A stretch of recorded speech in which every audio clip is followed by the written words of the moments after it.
సూర్యాపేట కోదాడ మాజీ ఎమ్మెల్యే బొల్లం మల్లయ్య యాదవ్ తన నివాసంలో మీడియా సమావేశం ఏర్పాటు చేశారు. ఈ సందర్భంగా వారు మాట్లాడుతూ రుణమాఫీ పేరుతో రైతులను మోసం చేస్తున్నది కాంగ్రెస్ పార్టీ అని, రుణమాఫీకి ఆగస్టు 15 అని డేట్ పెట్టిన కాంగ్రెస్ ప్రభుత్వం మిగతా హామీలకు అమలు ఎందుకు డేట్ పెట్టడం లేదని ప్రశ్నించారు. 4000 రూపాయల పెన్షన్, మహాలక్ష్మి పథకం 2500 రూపాయలతో పాటు మిగతా కళ్యాణ లక్ష్మి, తులం బంగారం హామీల గురించి ఎందుకు మాట్లాడడం లేదని, ఇచ్చిన హామీల గురించి ప్రజలు ప్రశ్నిస్తారనే ఆలోచనతో హైడ్రా పేరుతో హైడ్రామా ఆడుతుంది కాంగ్రెస్ ప్రభుత్వం అని అన్నారు. హైడ్రా పేరుతో కేవలం ప్రతిపక్ష నాయకులను ఇబ్బంది పెడుతున్నారని, కాంగ్రెస్ నాయకుల ఆక్రమణలకు హైడ్రా వర్తించకపోవడం బాధాకరమన్నారు.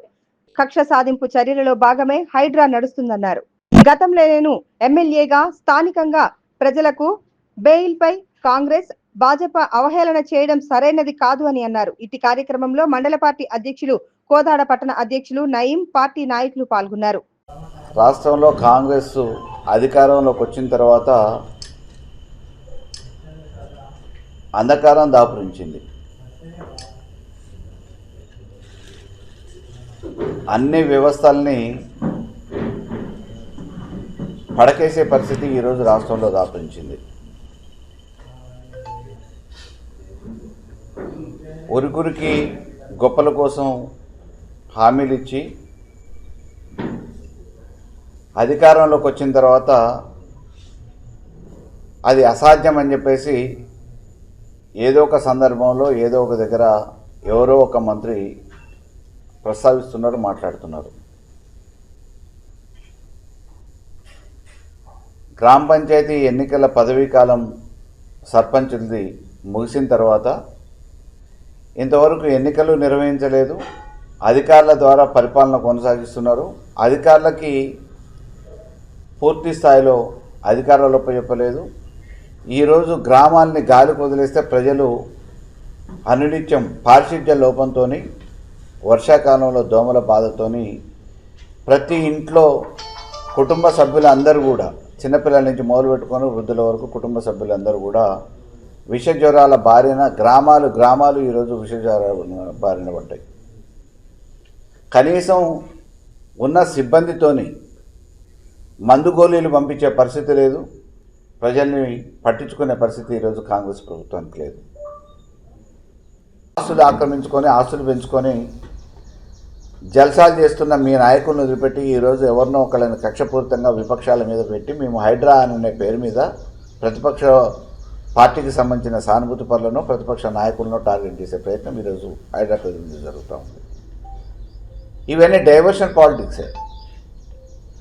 కాబట్టి మేము ఈరోజు ప్రజల గురించి, సామాన్యుల గురించి కూలినాలు చేసుకునేటోళ్ళు ఇబ్బందులు పడుతూ ఉన్నారు. జ్వరాలు వస్తే కనీసం చూసే దిక్కు లేక హాస్పిటల్ పోతే పట్టించుకునే పరిస్థితి లేదు.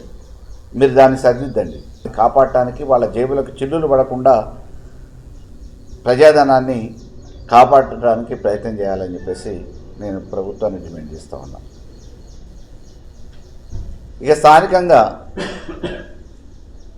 ఓట్లు వేసినప్పుడు మరి కాంగ్రెస్ మాయమాటలలో ప్రజలు, కోదాడ నియోజకవర్గ ప్రజలు మభ్యపెడితే మభ్యపోయారు, మోసపోయారు దేవుని కెరక.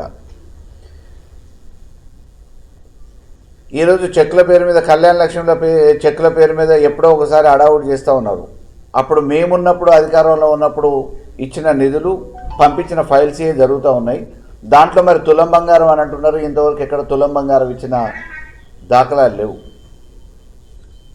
మరి ఈరోజు ఒకవైపు ప్రజలు బాధపడుతూ ఉంటే, గ్రామాలలో అనేక అవస్థలతో ఇబ్బంది పడుతూ ఉంటే, ఈ నుంచి నీళ్లు తీసుకుపోతూ ఉంటే మంత్రి అయి ఉండి, ఇక్కడ శాసనసభ్యురాలు ఉండి కనీసం ఇక్కడ రైతాంగం గురించి పట్టించుకోలేదు. ఖమ్మం జిల్లాకు తీసుకుపోతూ ఉంటే మౌనం వహించారు.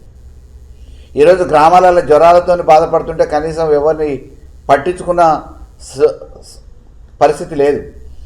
ఏమన్నా రివ్యూ మీటింగ్లు కావాలంటే సామాన్యుడు కావాలి, పని కావాలి, అర్జెంటుగా శాసనసభ్యులతో, మంత్రులతో సంతకాలు కావాలంటే హైదరాబాద్ పోయే పరిస్థితి, కారు కట్టుకొని 10-15 వేల రూపాయలు ఖర్చు పెట్టుకోవడంతో పాటు ఇవాళ రివ్యూ మీటింగ్ల కోసం కూడా ఇక్కడ ఉన్న అధికారులు హైదరాబాద్కు తరలిపోయే పరిస్థితి ఉంది.